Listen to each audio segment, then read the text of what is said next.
And this is not a spring chick. And today it's, what, we're going to free the frozen credit markets? Well, that's what the president is saying. Basically, he's created a plan which basically means, okay, we'll try to put it this way. Isn't what they were supposed to be doing before? Yeah. But this is an empty seashell. Say, this is your house. This is what your house is worth. Under the Obama plan, you get to buy this house. He's got to put up. You get to take put $1,000 down. They'll give you $1,000 matching money. Then the Treasury Department will print up $200,000 in cash to make up the difference. So what they're doing, they're taking the house that's worth nothing in this hand, putting it over in this hand, and paying for it with $200,000 in money that really doesn't exist. So what is this house, this empty shell, worth?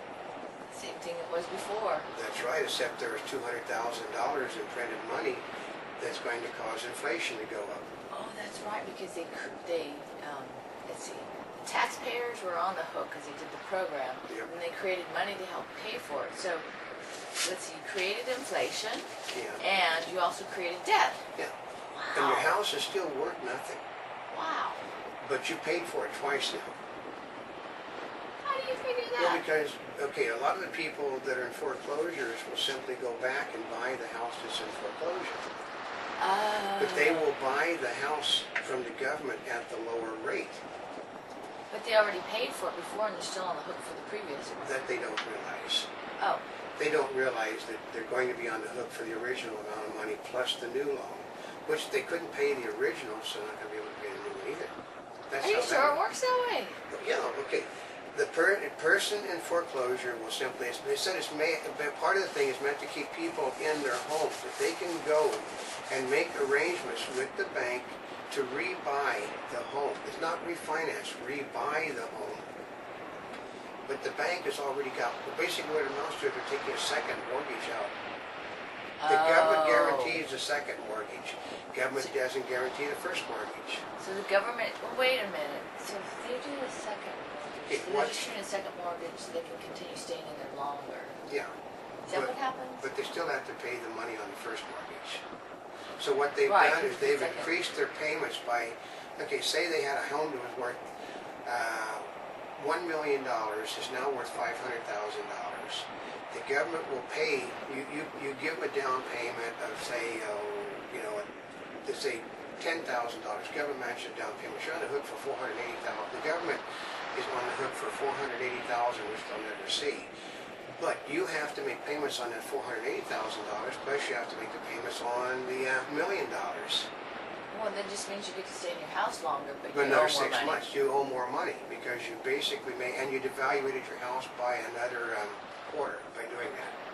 Which means that you still are upside down. Yeah, you've created another $500,000 in toxic assets in the process, and devaluated the homes in the market. So it's really a brilliant plan.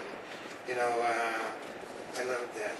Under a typical transaction, for every $100 in sour mortgages being purchased from banks, the private sector, being anybody that wants to buy the home, would put up $7, and that would be matched by $7 from the government. The remaining would be covered by a government loan provided by the Federal Deposit Insurance Corporation and guaranteed by the Treasury Department. Well, this just means there's no money actually. The only money that's ever actually taking place in moving is the $14. The loan basically. Well, because basically the problem has been that the credit markets aren't moving, which is what the initial bailout was supposed to do, but then the banks kept all the money. Well, they said, and then they did the stimulus plan, which was supposed to help, which was basically a huge social welfare program, right? Yeah, beginning funding. But they said the Geithner plan is nothing more than the plan that was under the Bush thing was never put in effect. For the simple reason people didn't want to devaluate all of their homes even more than what they were. What this does is devaluates your home more than even more. So, yeah. They said basically, they said because of what the government has done, threatening to go after anybody that makes money, the hedge funds and other investors are reluctant to participate in the program for fear of the government. Congress will subject to them what they view as restrictions on making money. Well, part of it is they're trying to get people to do this and trying to get hedge funds and everybody else to participate. But since they're doing all their clawbacks, who wants to do something like that? Because everybody, like I said, we know people that are refusing to come back to the United States for fear that Barack Obama will meet people at airports and basically threaten to throw them into jail unless they turn over their bank accounts to the government now.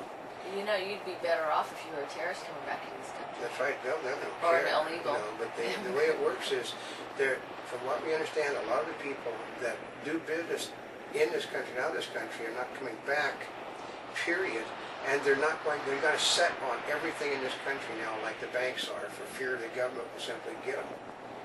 So the money is not being used. Nobody is benefiting from the money that they would be normally spending. Well, that's... Yeah, so isn't that brilliant? See, they've just reinforced what the problem was. Yeah, they said, I know, reinforcing the problem. And then on top of this, they said that the Obama administration has misestimated the amount of toxic acids by at least $2 trillion. Ouch. They said that they have the capacity to purchase up to $1 trillion, but he believes that there will be such great interest in people, one, buying back the homes they already own. And I have a really good solution to the President of the United States, who is a product of his school system, which you can't add. All you have to do is to simply roll back the interest rate that people are paying on their homes, suspend the payments that they owe, and put the people back in the homes again. That way, at least 50% of the people that basically are on verge of foreclosure can keep their homes and make payments on them. That's the simple way. But see, their math, their math. It's fuzzy math? Yeah.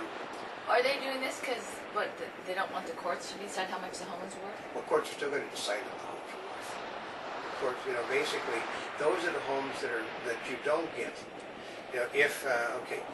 Part of the program is that's already in place is where the courts will decide how much a home is worth. So these are the people, that original fund and the people that basically couldn't afford to make the payments on their homes, they're going to lose them.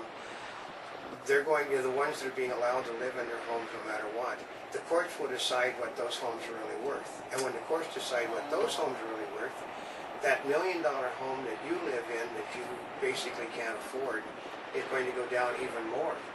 Because say the guy across the street, he's working at McDonald's, he lives in a house that costs $1 million, and let's say I know, and they're trying to keep him in his house, but he never should have been able to buy the house in the first place. And the court decides, well, he can only pay, $7 an hour.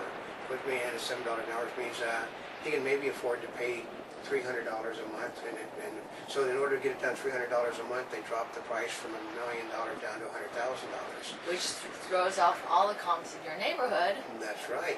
So your $1 million home that you can't afford to pay for because of the economy, but you're still making the $2,000 a month payments on, then becomes worth a $200,000 home.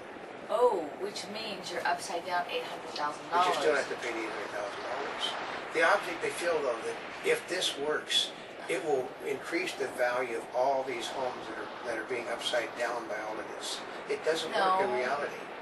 It doesn't. It just makes everybody else lose equity in their home. Yeah. Or, because part of it is then people that might want to refinance can't refinance because they're upside down because of market comps. Yeah. I mean, their own experts that have said that we'll need $400 billion more in just plain real money, not the printed real stuff. money. No, this is the stuff that they're not printing.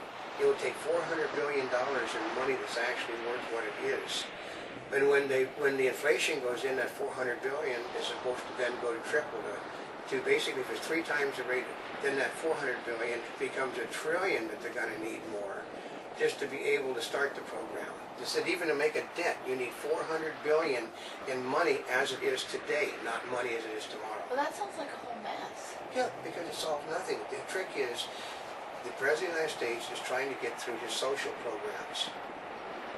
He needs to take everybody's attention off of what is going on. He's displaying, what if the left hand doesn't know what the right hand is doing, you can get by with it. The problem is he made a tactical error by doing the attacks on AIG, because when he did that, he got people angry about everything. Oh, yeah.